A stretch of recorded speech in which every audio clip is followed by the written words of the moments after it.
যুবকরা অত ব্যর্থ হয়ে গেছে, আলেম নাই, হুজুর নাই, ইমাম নাই, মুয়াজ্জিন নাই। হাই বেটাই তুই শোনস না, সারে ফাজিল কোথাকার।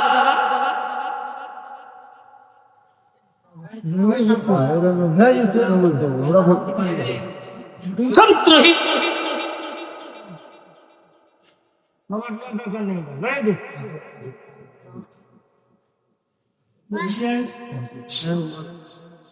তোর বেয়াদব চিন্তা করে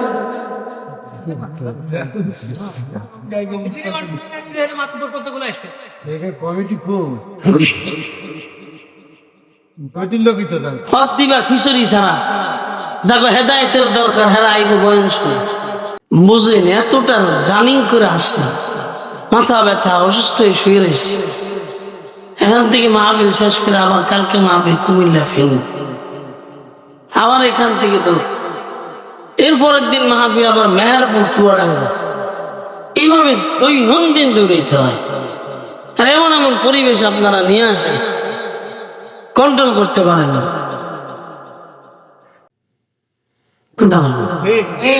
বয়ান শুনতে মন চায়, হ্যাঁ বয়ান শুনতে আসবে। সবাই কি খারাপ? হ্যাঁ, অসন্তে মুরব্বী বাবার আসছে না, মরার সময় হয়ে গেছে। চাই কি আল্লাহ আমাকে মাফ করে একটু হিদায়াত দিয়ে জান্নাত দিয়ে দাও। তোমরাও শোনো, শোনার সিস্টেম আছে। এসে ডলাডলি শুরু করে দিয়েছে, একটা একটা জড়াইয়া দিরা। ফাঁকা ফাঁকা বসো, মুসাফির আমি। তোমরা বেয়াদবি করলে কেন তোমাকে উপরে বরদোয়া চলে যাবে। আমি তোমাকে ভালো জন্য আসছি।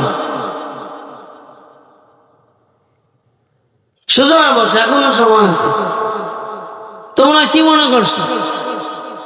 নবীজির বুখারীর বর্ণনায় হাদিস এসেছে, মাআজ আর মুআওয়াজ দুই ভাই, ছোট, এক ছোটরা খেয়াল করো।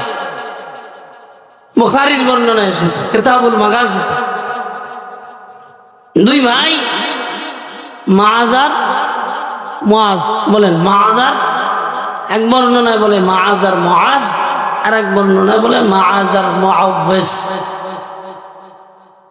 নবীজির ছোট ছোট বাচ্চা সাহাবী, নাবালেগ, সাবালেগের গোষ্ঠী খেয়াল করো, নাবালেগ নাবালেগ। মা দুই ভাইরে পাঠায় দিয়েছে নবীর দরবারে, যাও তুমি করে আমি যুদ্ধ করতে পাঠাই দিই। নবীজি ছোট ছোট বাচ্চা দেখে কয়, তোমরা কি যুদ্ধে যাইবা? তো কত ছোট, যুদ্ধে যাইতে পারবা। আর যিনি কইছে জীবন দিতে যাইতেছে আল্লাহর জন্য। আর সমাজ বর্তমান পশ্চিমা কুত্তাদের কালচারে বাচ্চাদের ভিতর থেকে সব ইমানের তাহজিব তামাদ্দুম উঠায় নিয়ে গেছে, একমাত্র কুকুর মার্কা মোবাইলের